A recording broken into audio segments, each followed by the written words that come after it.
베드로 전서가 쓰여질 당시 아내가 남편에게 순종하는 것은 너무나 당연한 일이었습니다. 로마 역사가 플루타르크가 쓴 글에 보면 아내는 자기 자신만의 친구들을 만들어서는 안 된다. 남편의 친구들이 곧 자신의 친구들이다. 그리고 그 친구들 중, 남편의 친구들 중 최우선은 남편이 모시는 신들이어야 한다. 이런 이유로 해서 아내는 남편이 모시는 신들만 섬겨야 하며 다른 미신적 종교들이나 이상한 신앙들에 대해서는 단절해야 한다. 여자가 비밀리에 다른 종교적 의식들을 행하면 그것은 그 어떤 신도 기쁘게 할 수 없다. 결혼한 아내는 남편의 친구가 자기 친구가 되어야 되지 아내가 따로 친구 사귀면 안 된다는 겁니다. 또 뿐만 아니라 남편이 모시는 신만 섬겨야지 여자가 따로 종교를 갖는 것은 있을 수 없다라고 하는 게 그 당시의 분위기였습니다. 이런 상황에 있는 그리스도인들에게 사도가 1절에 뭐라고 말했죠? 아내들아 이와 같이 자기 남편에게 순종하라. 그런데 이 말씀이 그러니까 시대가 이러니까 튀지 말고 세상 질서에 적당히 타협해서 남편에게 고분고분하게 잘 순종하라, 이런 전형적인 명령이 아니었습니다. 왜냐하면 아내가 남편에게 순종해야 될 목적이 뭐라고 그랬죠? 이어지는 말씀에 보면 이는 혹 말씀을 순종하지 않는 불순 남편이라 할지라도 여자의 말이 아닌 그 여자 아내의 행실로 말미암아 구원을 받게 하기 위함이었기 때문입니다. 다시 말해서 인간 취급도 받지 못하고 무시받고 있던 아내들을 향하여 아내 여러분, 남편을 구원하는 주도적 역할을 하십시오. 여러분들이 계속 그 신앙을 유지하면서 남편을 구원할 수 있습니다. 이것을 위해 남편을 구원하기 위해서 남편에게 순종하십시오. 그러니까 이 명령은 그냥 당연한 명령이 아닌 당시 문화로 보면 아주 파격적인 명령이었던 겁니다. 그렇다면 아내의 순종을 당연히 여기는 이런 시대에 도대체 얼마나 어떻게 순종해야 불신 남편이 아내가 믿는 기독교 신앙에 관심을 갖게 할 수 있었을까요? 어쩌면 남편이 기독교 신앙을 갖지 않는데 아내 혼자 기독교 신앙을 가졌다면 이 자체가 이미 남편의 종교를 따르지 않는, 남편에게 불순종하는 모습으로 비추어졌을 것이고, 또 아마 그런 그리스도인 아내들이라면 믿지 않는 남편에게 괴롭힘을 당하거나 심한 학대를 받고 있었을 가능성도 있었던 겁니다. 그런데 이때에도 말로 말미암지 않고 말로 남편 설득하려고 하지 말고 여인들을 향하여 말합니다. 행실로 말미암아 남편이 구원받게 해라. 그래서 너희의 두려워하며 정결한 행실을 보여주라. 정결한 행실을 보여주는데 이게 남편을 무서워 두려워하는 것이 아니라 뭔가가 두려워하는 분이 있음을, 하나님을 경외하는 모습을 보여줘서 남편을 구원하라라고 말씀하신 것입니다. 그런데 남편에게 정결한 행실을 보여주려면 단장을 해야 되는데 이게 머리 꾸미고 금을 차고 하는 이런 눈에 보이는 외모 단장에 신경 쓰지 말고 어떻게 하라 그랬죠? 4절에 보니까 오직 마음에 숨은 사람을, 즉 눈에 보이지 않는 내면을 단장하라고 한 것입니다. 겉을 꾸민다고 남편의 마음에 감동을 주는 것이 아니라 내면을 단장할 때 정말 아름다운 모습이 속에서 드러나 보여진다는 것입니다. 그래서 내면을 단장할 때 두 가지를 말했죠. 하나는 온유함, 또 두 번째는 안정함. 근데 이게 여기 심령이 아닌 성령에서 나오는, 우리에게 없는 거라고 그랬어요. 그리고 여기서 이 땅의 것이 아닌 하늘의 것이기 때문에 썩지 아니할 것, 이것들로 단장하라. 그러니까 하나님을 신뢰하기 때문에 사람들이 아무리 부당한 대적을 하거나 야단을 쳐도 쉽게 분노하지 않고 보복하지 않는 이 온유함, 그리고 온유함에서 나오는 안정함, 웬만한 자극을 받아도 흔들리지 않고 평정심을 유지하는 그 평온함으로 단장해라. 이건 아내 스스로 만들어낼 수 있는 것이 아닌 성령이 주시는 것들이다. 이것은 썩지 않는 하늘의 것들이다. 그래서 이런 것들이 바로 하나님 앞에 값진 것이다. 이런 단장을 해서 불신 남편을 구원하라라고 말씀한 겁니다. 여기서 사도는 남편에게 순종했던 믿음의 조상들을 예로 들어 보충 설명을 하는데 그것이 바로 오늘 말씀입니다. 전에 하나님께 소망을 두었던 거룩한 부녀들도 이와 같이 자기 남편에게 순종함으로 자기를 단장했다, 이렇게 말했습니다. 베드로전서에서 거룩한 부녀라고 했는데, 이 거룩한이란 말은 주로 그리스도인을 가리킬 때 쓰는 단어였습니다. 그런데 지금은 그리스도가 오시기 전에 구약에 나오는 믿음의 여인들을 거룩한 부녀들 이렇게 말하면서 6절에 사라만 언급했지만 아마도 리브가, 라헬, 레아 이런 여인들을 염두에 뒀을 거예요. 이 사람들이 자기 남편에게 순종함으로 자기를 단장했던 것처럼 지금 불신 남편을 구원하기 위해서 아내가 해야 될 최고의 단장이 뭐냐? 그것은 남편에게 잘 순종하는 것이다, 이렇게 말씀하는 겁니다. 이 성령님이 주시는 온유함, 또 평온함, 그 내용물로 마음에 숨은 사람을 다 잘 단장할 때에 나오는 정결한 행실, 그게 바로 자기 남편에게 순종하는 것이라고 말한 거예요. 그것도 그냥 순종하는 것이 아니라 이와 같이 순종하라. 이 말은요, 앞에 1절 5절에서 다 여러 번 나왔지만 하나님이 보여주신 질서를 따라, 그러니까 창조 질서를 따라 순종하라, 또는 고난받은 예수 그리스도를 본받아서 순종하라, 이런 말입니다. 이 명령은 그러니까 여성을 무시하는 당시 문화에 순응해서 남편에게 무조건 복종하라는 게 아니에요. 우리 여자가 뭘 할 수 있겠어, 여자는 원래 그런 거니까 하며 스스로를 무시하며 남편이 무서워서 벌벌 떨며 겉으로만 순종하는 것이 아닙니다. 창조 질서를 따라 고난받으신 그리스도를 따라 순종할 수 없는 상황에도 구주께서 가셨던 그 고난의 길을 갈 각오를 하고 작정을 하고 남편 구원하기 위하여 남편을 사랑해서 내면 깊은 곳 속에서 진짜로 남편에게 순종해라. 그렇게 하면 그것이 남편에게 아내의 모습이 아름답게 보여져서 결국은 복음이 증거될 거라는 겁니다. 그래서 사도는 겉을 단장하는 것이 아니라 4절 한 번 더 같이 읽을까요? 시작. 오직 마음에 숨은 사람을 온유하고 안정한 심령에 썩지 아니할 것으로 하라. 이는 하나님 앞에 값진 것이니라. 만일 그리스도인 아내가 마음에 숨은 사람을 썩지 아니할 것, 성령이 주시는 온유함과 평화로움으로 단장해서 남편을 잘 섬기면 남편이 딱 보니까 지난번에 나한테 순종하는 것하고는 또 옆집의 다른 여인들이 자기 남편에게 순종하는 것과는 전혀 다른 것을 볼 수 있다는 겁니다. 분명히 똑같이 순종하는 것 같은데 다르더라는 거예요. 분명히 겸손하게 순종하는데 뭔가 당당하고 그렇다고 건방지거나 교만한 것도 아니고 비굴하지 않는데 겸손하고 확신에 차 있고, 그러면서도 진짜 이전보다 더 잘 순종하는, 그리고 자기를 이기려고 하는 것 같지도 않고, 이게 뭐지? 당시 문화에서 여인들이 남자에게 순복하는 그 자세와는 전혀 다른, 정말 마음 깊은 곳 속에서 진심으로 사랑이 느껴지고 존경과 감사를 보여주고 이런 순복하는 모습을 보여줄 때 이것이 바로 불신 남편을 구원할 가장 아름다운 모습이라는 것입니다. 그래서 사도는 마음에 숨은 사람을 성령의 온유와 성령이 주시는 평온함으로 단장해야 한다고, 차원이 다른 순종의 모습을 보여줘야 한다고 말씀하는 것입니다. 이 말씀을 들으면 왜 우리 여자들 보고만 자꾸 그렇게 하라 그러는 겁니까? 이렇게 듣지 마시고요, 이건 남자 여자에게 똑같이 주시는 말씀이에요. 정말 쉽지 않은 일이죠. 그리스도인 아내가 다른 여인들도 다 남편에게 순종하고 있는데 똑같이 순종하는 것 같은데 차원이 다른, 표가 날 만큼 다른 종류의 순종을 보여주는 것 정말 어려운 겁니다. 당시 여인들이 자기 남편에게 그렇게 순종하는 것이 어려웠던 이유가 뭘까요? 그 이유는 대부분의 여인들이 웬만큼 다 순종하고 있는데 내가 또 순종해서 어떻게 표가 나겠느냐 하는 이유도 있겠지만, 사실은 그것이 아니라 사실 정말 어려운 것은 내가 저런 남편에게 순종해야 돼, 순종하고 싶은 마음이 사실은 없기 때문입니다.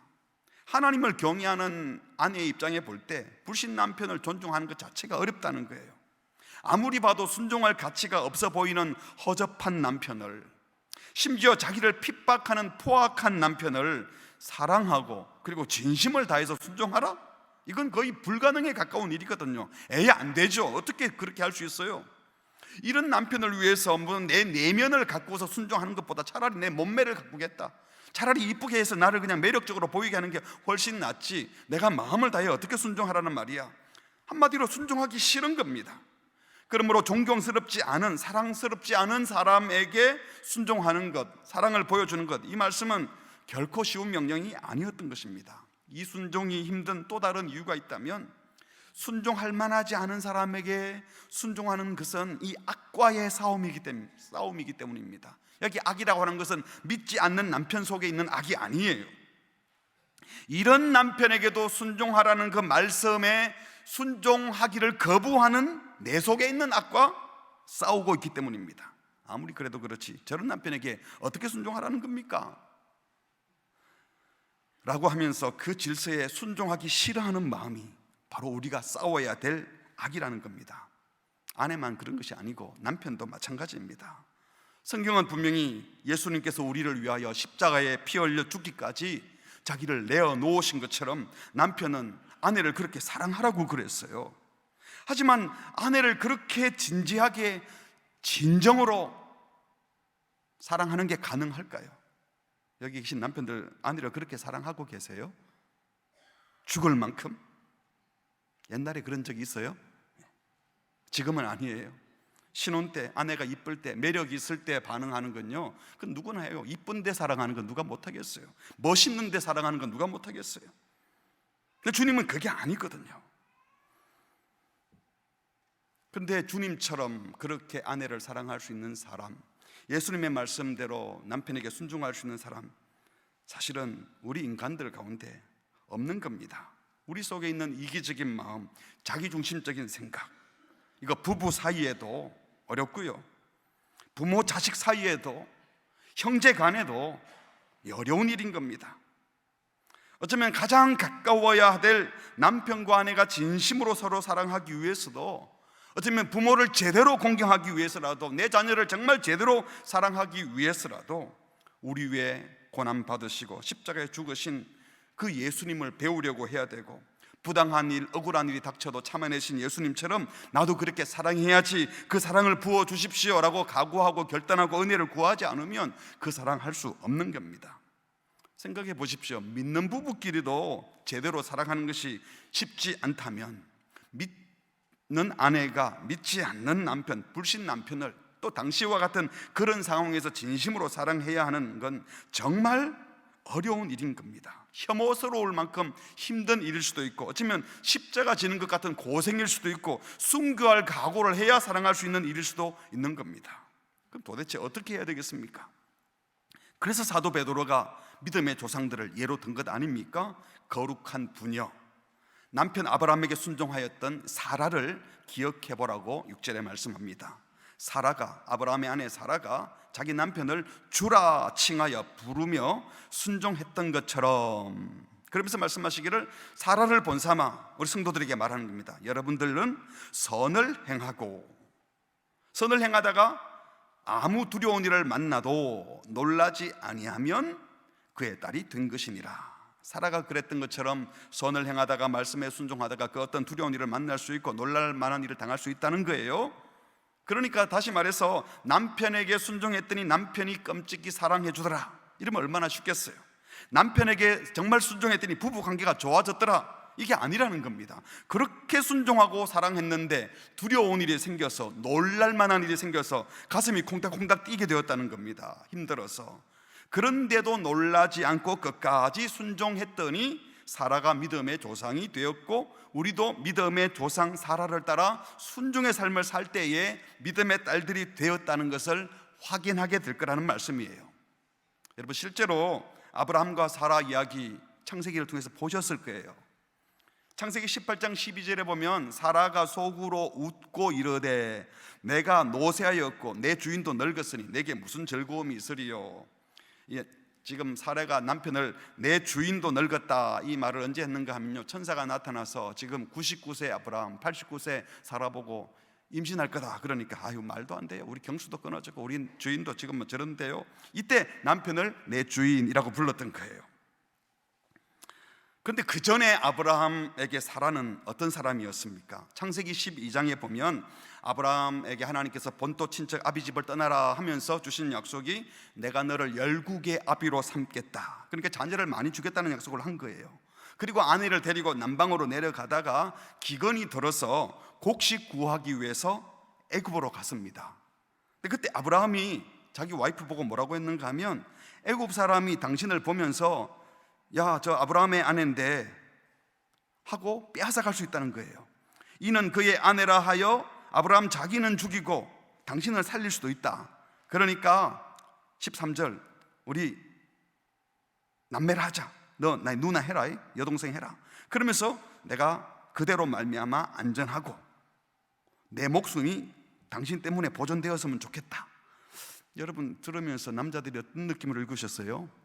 뭐 이런 놈이 다 있나? 이렇게 읽어야 되는 거예요. 말이 안 되는 거 아니에요? 당신이 너무 아름다워서 애굽 왕이 빼앗아 가려고 하고, 그리고 나를 죽일 수도 있으니까 그냥 부부라고 하지 말고 내 여동생이라 하자는 거예요. 자기 목숨 구하기 위해서 여차하면 아내를 애굽 왕에게 내주겠다는 겁니다. 약속의 자녀를 잉태하고 낳아야 될 아내를 애굽 왕에게 주겠다는 거예요.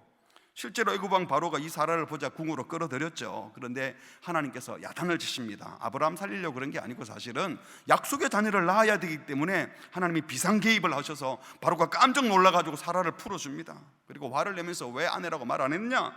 그리고 아내도 살려주고 그 덕에 육축과 재물도 잔뜩 얻고 나왔어요. 부자가 되어서 나왔지만 아브라함의 마음은 어떠했고 사라의 마음은 어땠을까요? 이야, 이거 한 건 했네. 그리고 다음에 또 이러자 이래야 되겠어요? 아니잖아요. 정말 사라가 속상했을 겁니다. 아내의 입장에서. 15장에 가보면요, 내가 열국의 아비가 되겠다고 약속하셨던 하나님께서 아브라함에게 자식은 주지 않으면서 두려워하지 마라, 내가 너의 방패다, 상급이다 자꾸 이러니까, 에이 그러면 자녀가 없으니까 우리 집에서 종으로 키우던 엘리에셀 상속자로 삼겠습니다, 이렇게 말을 했어요. 그때 하나님께서 아니다, 걔가 네 상속자가 아니고 네 몸에서 날 자다, 너의 혈통을 받을 자가 네 상속자가 될 것이다. 이 말씀을 들은 후에도 사라가 출산을 못하니까 창세기 16장에 가보면 사라가 자기 남편에게 말합니다. 하나님이 내 출산을 허락지 않으시는데 우리 집에 있는 저 여종 하갈과 당신이 동침해서 자녀를 낳으면 어떠냐고 제안을 했어요. 그래서 아브라함이 또 좋다 그러면서 첩 하갈과 동침해서 하갈이 임신을 하게 되죠. 아내가 먼저 말했다고는 하지만 여러분 그래도 첩이 임신하는 것을 보는 하갈의 마음은 마냥 기쁘지만은 않았고요. 또 하갈 또한 임신하니까 갑자기 태도가 달라져서 본처인 사라를 멸시했습니다. 그래서 부부 싸움이 났어요. 사라가 아브라함 보고 내가 왜 이런 모욕을 당해야 되냐, 당신이 모욕을 당해야 하지 않느냐, 이렇게 말하니까 아브라함이 당신 종이니까 당신 마음대로 해요. 그래서 이번에는 또 사라가 반대로 첩 하갈을 학대합니다. 네가 애 있다고 임신했다고 까부냐 하면서 학대를 했어요. 학대받은 하갈은 또 못 참고 집을 나가버렸습니다. 여러분 짧게 기록되어 있지만 이 상황을 생각해 보세요. 누가 잘못한 겁니까 이게? 하지만 하갈이 천사의 공고를 받고 집 나갔다가 다시 또 들어옵니다. 들어와서 이스마엘을 출산하죠. 18장에 가보면 다시 하나님께서 이삭 출생을 예고합니다. 그때 아까 보신 것처럼 내 주인도 늙었으나 하면서 남편을 주인이라고 불렀던 거예요. 그리고 20장에 가보면 아직 이삭을 낳기 전인데 아브라함이 다시 그랄로 이주해서 그랄 왕 아비멜렉이 또 자기 아내를 데려갈까 봐 애굽에서처럼 똑같이 나쁜 짓을 합니다. 여기서 우리는 부부 아니니까 남매로 하자, 지난번처럼 알지, 이렇게 하고도 아내라고 그랬어요. 남자분들 지금 이런 이야기를 자꾸 읽으면서 아브라함이 남자 욕 다 먹이네 이런 생각이 들지요. 그런 생각이 들어야 돼요. 남자가 그럴 수도 있지, 이러면 안 되는 거잖아요. 같은 남자로 정말 창피한 겁니다. 정말 믿을 만하지 않는 남편, 찌질한 남편 아닙니까? 그런데 하나님이 또 이 아비멜렉 꿈에 나타나가지고 책망하시는 바람에 사라를 다시 구해낼 수 있었어요. 이때도 하나님이 아브라함이 이뻐서가 아니라 약속을 했잖아요. 아브라함과 사라 사이에 태어날 믿음의 자녀를 약속했는데 아비멜렉이 침범하면 안 되니까 살려놓은 거예요. 그리고 21장에 가보면 아브라함이 드디어 100세에 약속의 자녀 이삭을 낳게 됩니다. 그러자 첩의 아들인 이스마엘이 이번에는 본체의 아들인 이스마엘 어린 아기를 보고 막 놀렸어요. 다시 또 사라가 화가 나가지고 아이의 첩 자식이 내 아들을 놀린다 이래서 화를 냅니다. 이 과정에서 남편에게 짜증도 내고 항의도 했습니다. 그러니까 남편 아브라함도 그렇게 믿을 만하지 않은 부분이 많았지만 사라 역시도 온전한 인격의 사람은 아니었어요. 불순종하기도 하고 잘못된 충고를 했다가 지금 이스마엘이 생긴 거잖아요. 그러니까 오늘 본문에서 사라가 남편을 주라 불렀다 해서 사라가 남편을 온전히 따르고 순종했다? 이건 아닌 거예요. 남편이 믿을 만한 훌륭한 남편이어서 그렇게 순종한 게 아니라는 겁니다. 베드로 사도의 말대로 남편의 말과 행동들을 가만히 생각해 보면 이 아브라함과 함께 다니다 보니까 정말 두려운 일들이 자꾸 생기고 큰일 날 뻔했지 않습니까? 2번씩이나 몸을 빼앗길 뻔했으니까. 놀라운 일들의 연속이었습니다. 좋은 놀라운 일이 아니라 말도 안 되는 놀라운 일, 충격적이고 기가 막힌 일, 화날 일이 한두 가지가 아니었죠. 남편이 자기만 살겠다고 아내인 자신을 2번씩이나 그런 식으로 권력자에게 팔아 넘기려고 하고, 자기 마음대로 후손을 보겠다고 엘리에셀을 양자로 삼겠다, 또 하나님의 약속을 못 기다려서 하갈을 또 첩으로 들여서 가족 불화의 씨앗을 심고 뿌렸어요. 그 못난 남편, 그 부족한 남편을 끝까지 그래도 주인이다 하고 섬겼다는 거예요. 그 자리에 그냥 있었다는 거예요. 어쩌면 사라는 이 모자라는 남편을 믿음의 조상으로 길러내고 세워준, 어쩌면 믿음의 조상 그 남편 아브라함만큼이나 위대했던 여인이라고도 생각할 수 있는 겁니다. 생각해보면 이 사라가 자기 남편 아브라함에게 순복하는 것은요, 어쩌면 순교만큼이나 힘든 일일 수도 있었을 겁니다. 그렇다고 사라가 이 모든 역경을 딛고 아내의 사명과 사역을 다 감당했게 했던 것이 아브라함이 극진히 사랑해 줬기 때문도 아니에요. 우리 부인들이 힘들다가도 남편이 사랑만 해주면 다 이길 수 있잖아요. 근데 내가 열심히 했는데도 남편까지도 나를 사랑해 주지 않고 나를 무시하는 것 같아. 이럴 때 화가 나는데, 지금 사라의 경우는 남편이 자기를 극진히 사랑해 준 게 아니잖아요. 자기 팔아먹고 자기 살려고 하는 이상한 사람이잖아요. 분명히 남편이 아내를 사랑했겠지만 온전한 남편의 사랑은 아니었습니다. 여러분, 어떤 믿음의 아내도 남편의 사랑만 받으면서 남편에게 온전히 순종하는 건 어렵습니다. 안 됩니다. 왜? 그런 남편 세상에 없거든요. 여러분, 남편에게 사랑받아서 평생 잘 살겠다 이런 생각을 하면 아예 내려놓으세요. 그럴 일 없을 겁니다. 물론 반대로 어떤 남편도 아내의 순종, 그 내면의 아름다움 때문에 아내를 계속 사랑하고 섬길 수 있는 남편 없습니다. 왜? 그런 아내도 없기 때문입니다. 오늘 본문에 보니까 사라의 인격이 너무 훌륭해서, 사라가 훌륭해서 남편에게 잘 순종했던 것도 아니에요. 사라 역시도 상처가 많았고 속상한 일이 많았습니다. 그래서 잘못된 조언을 하기도 했고 투정도 부리고 짜증도 내던 여인이었습니다. 그 누구보다도 사라 자기가 알아요. 자기 약점이 얼마나 많은지. 사라에게는 그저 안팎으로 아브라함 남편에게도 그렇고 자기의 실수도 그렇고 두렵고 놀라운 일들이 계속 있었습니다. 사랑하는 성도 여러분, 우리의 인격으로는 사람을 믿어서는, 사람에게 사랑을 기대해서는 절대로 우리가 어떤 사람에게 순종할 수 없습니다. 말씀을 지켜낼 수가 없습니다. 우리의 노력만으로는 다른 사람을 구원할 만큼 훌륭하게 우리 숨은 사람을 단장할 수도 없는 겁니다. 사라가 이런 부족한 남편에게 순종할 수 있었던 이유는, 다시 말해서 두렵고 놀라운 일들을 만났는데도 불구하고, 어렵고 힘든데도 불구하고 시대와 문화를 초월하여 남편에게 순종이라고 하는 내면의 단장을 계속 할 수 있었던 것은 사람에게 이유가 있었던 것이 아니라 하나님께 소망을 두었기 때문입니다. 그래서 오늘 본문 5절은 이렇게 시작했지 않습니까? 전에 누구에게 소망을 두었던? 하나님께 소망을 두었던 거룩한 부녀들도.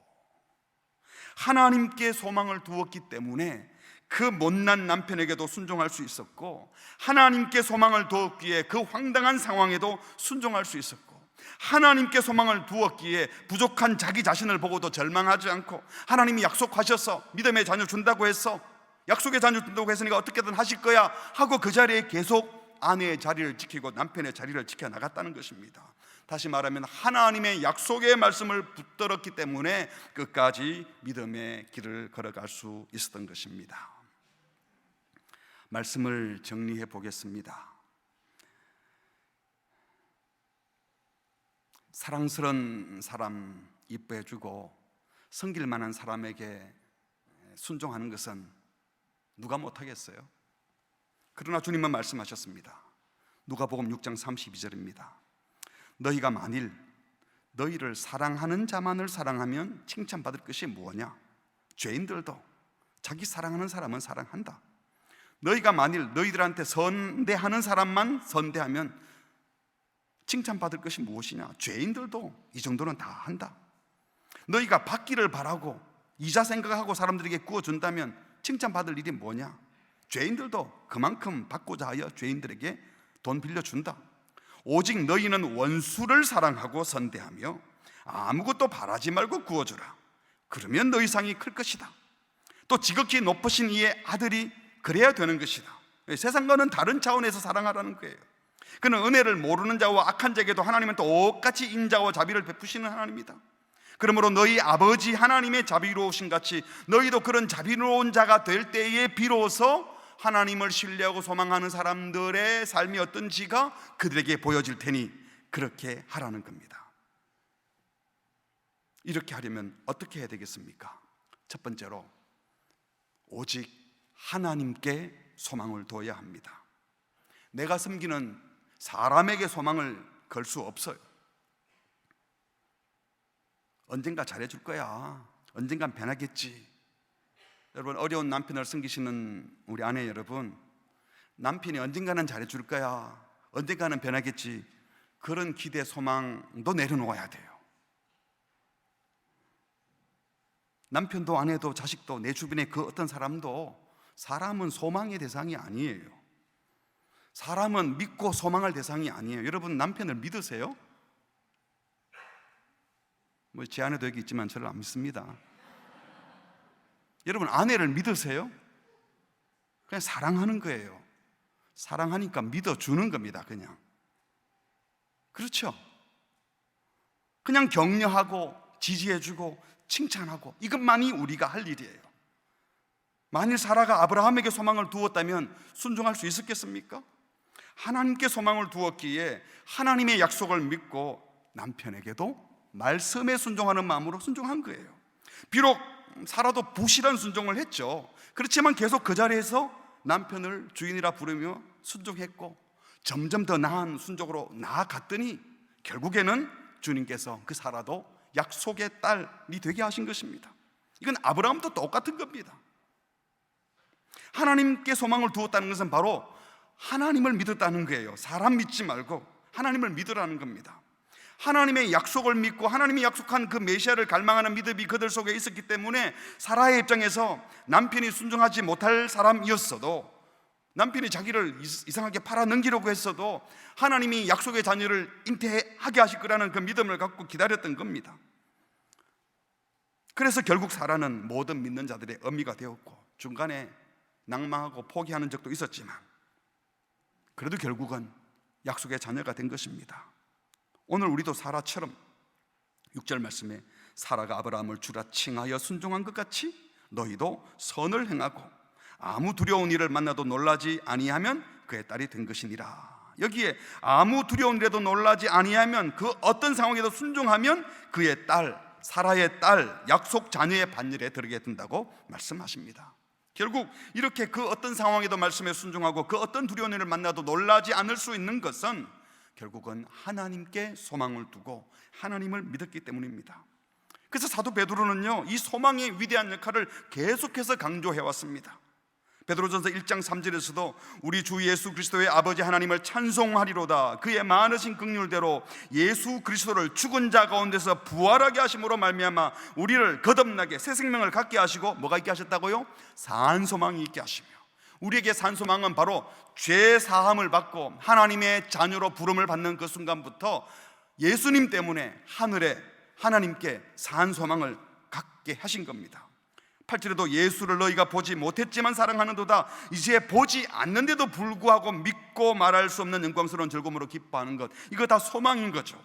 1장 13절도 같이 읽어볼까요? 시작. 그러므로 너희 마음의 허리를 동이고 건신하여 예수 그리스도께서 나타내실 때에 너희에게 가져다 주실 은혜를, 미래죠, 미래, 앞으로 주실 은혜를 온전히 바랄지어다. 하나님께 소망을 두었다는 겁니다. 여러분, 그런데요, 하나님께 소망을 둔다고 해서 늘 좋은 결과가 바로바로 따라오는 것이 아니에요. 하나님께 소망을 두고 말씀에 순종하면 즉각 좋은 결과가 나오면 그거 다들 하겠죠. 근데 그렇지 않습니다. 오히려 순종했는데, 말씀에 순종했는데 풍랑을 만납니다.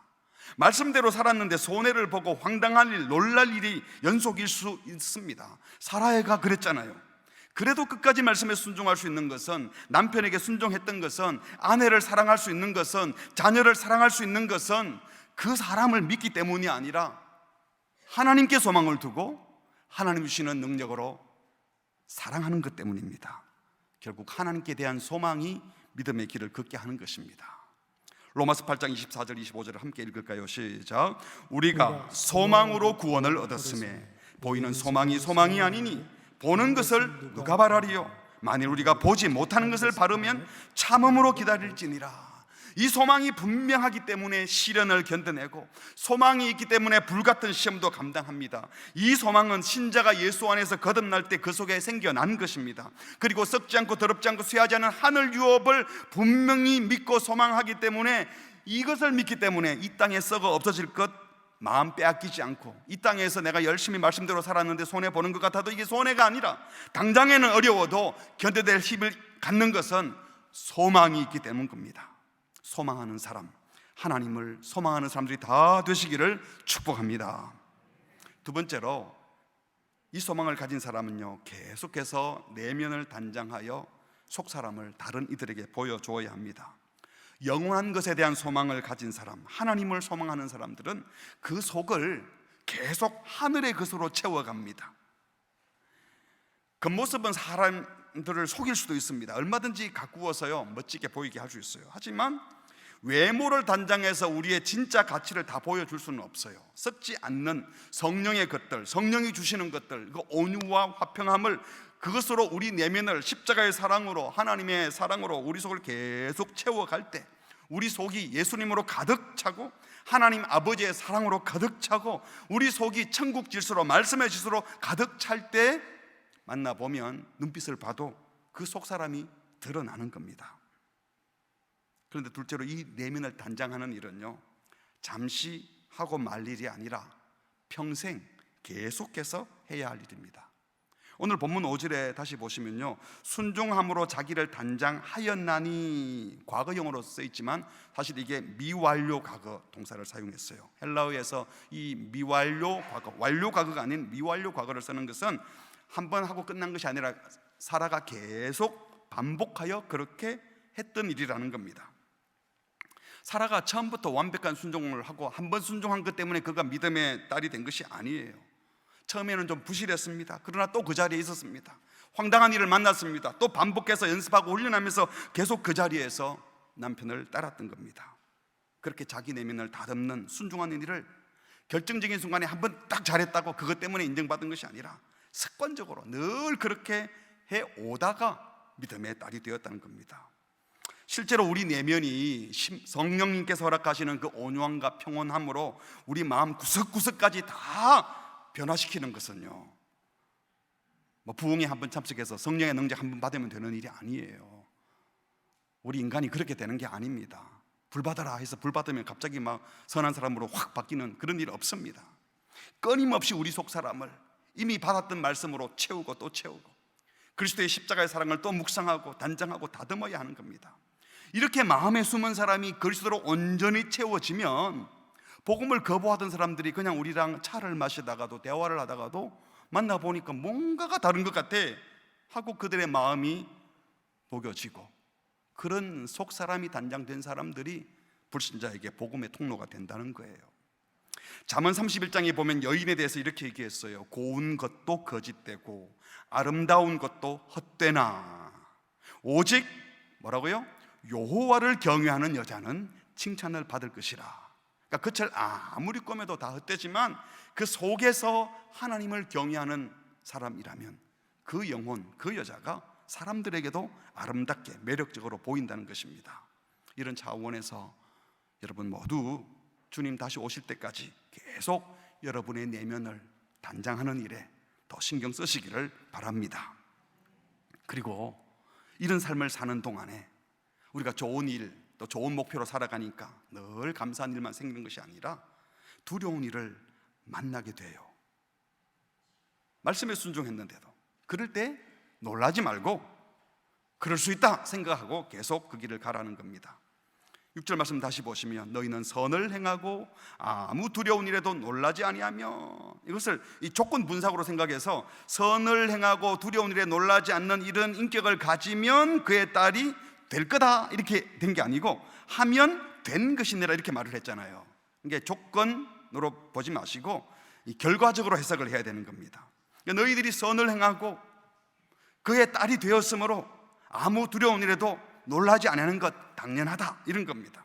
하나님의 자녀가 되었으니, 믿음의 딸이 되었으니 이교도 남편이, 불신 남편이 선을 행하는 것 방해하고 난폭하게 취급해도 두려워할 필요가 없다. 왜? 이미 하나님의 딸이 되었으니 하나님이 도와주실 거라는 겁니다. 사라의 경우 남편이 두려워할 만한 일을 만들어내었지만 누구에게 소망을 뒀어요? 하나님께 소망을 두었기 때문에 하나님의 말씀대로 남편에게 그냥 순종한 겁니다.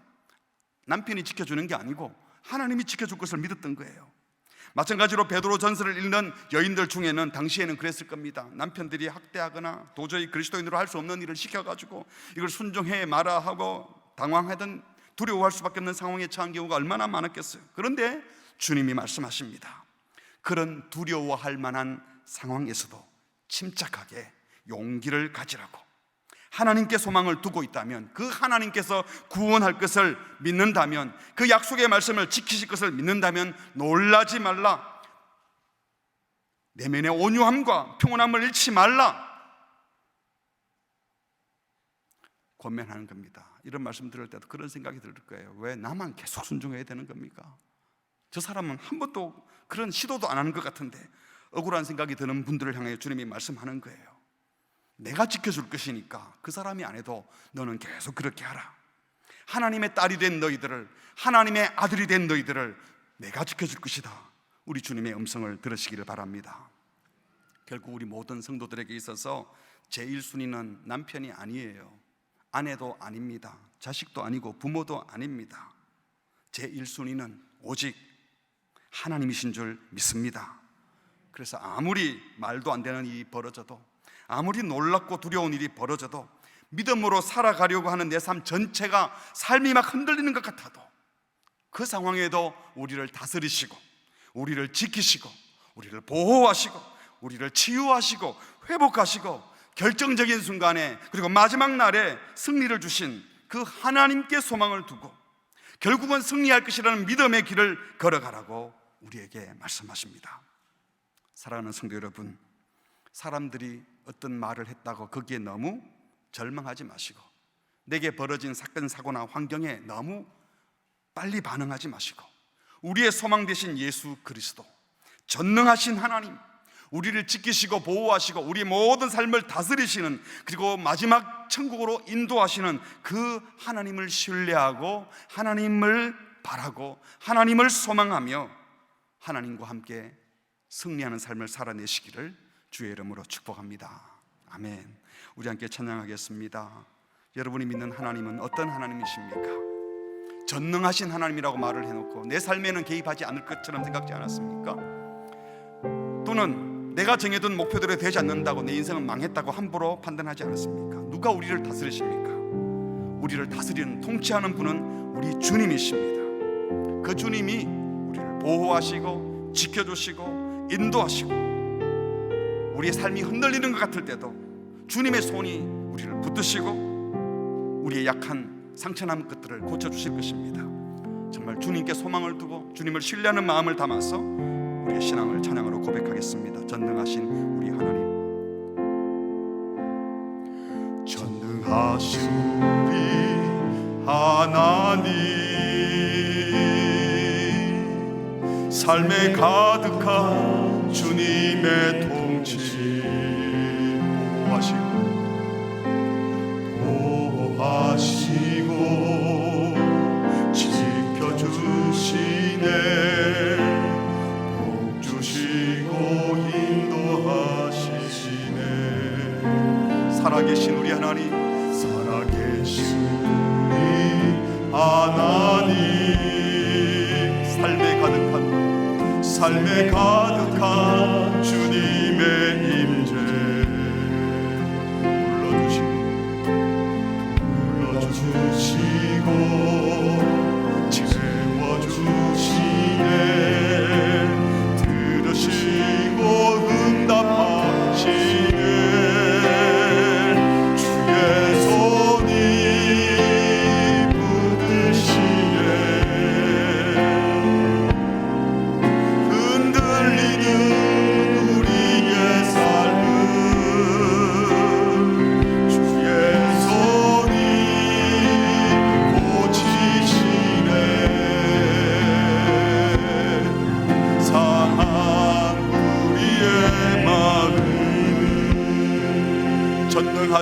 하나님, 전능하신 우리 하나님,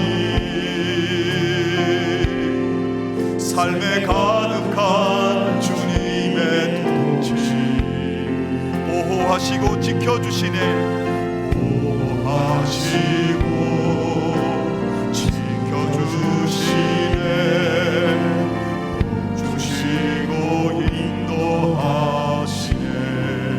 살아계신 우리 하나님, 삶에 가득한 주님의 임재,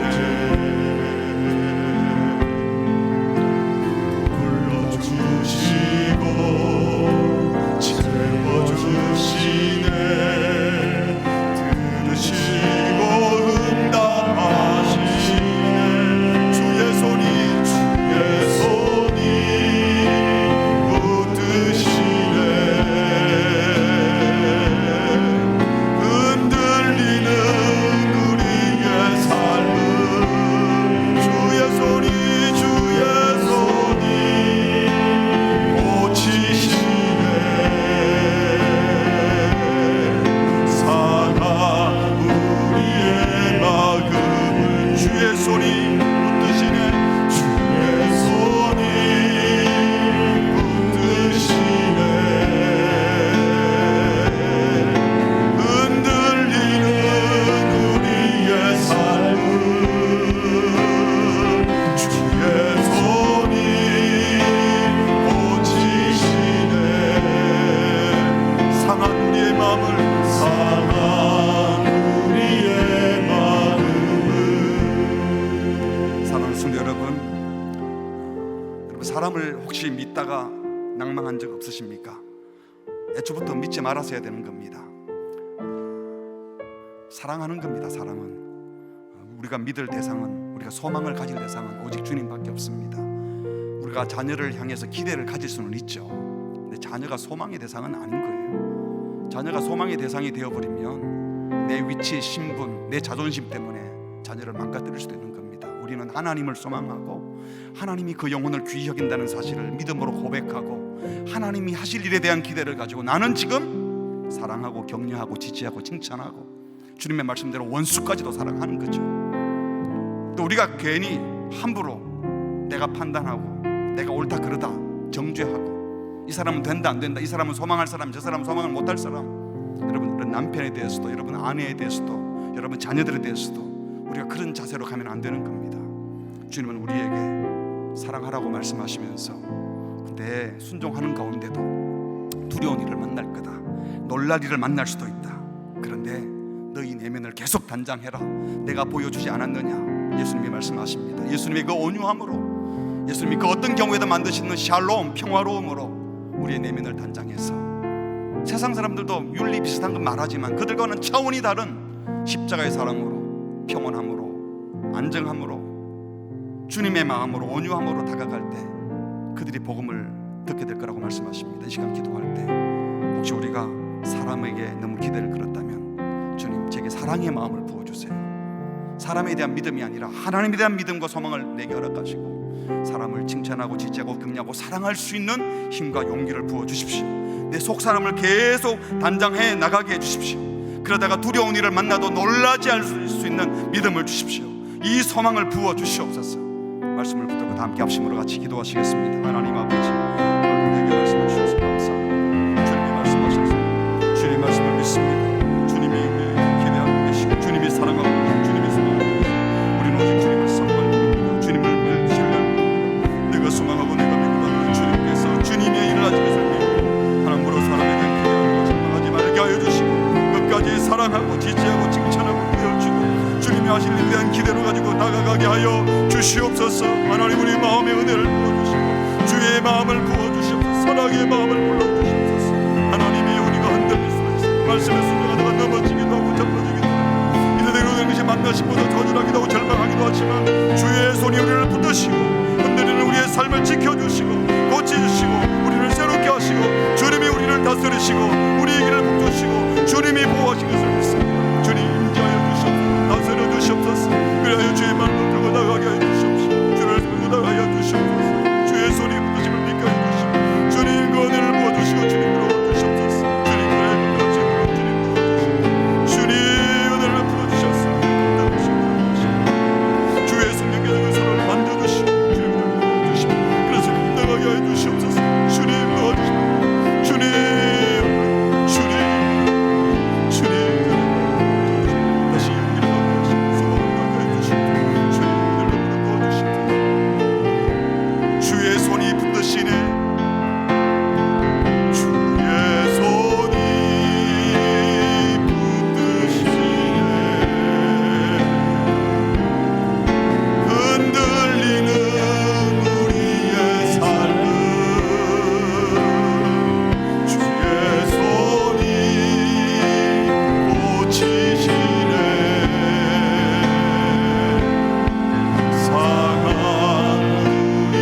다시 한번 주의 손이 붙드시네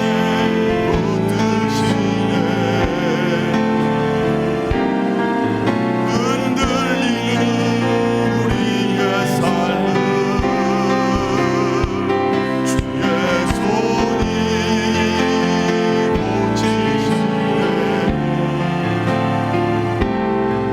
상한 우리의 마음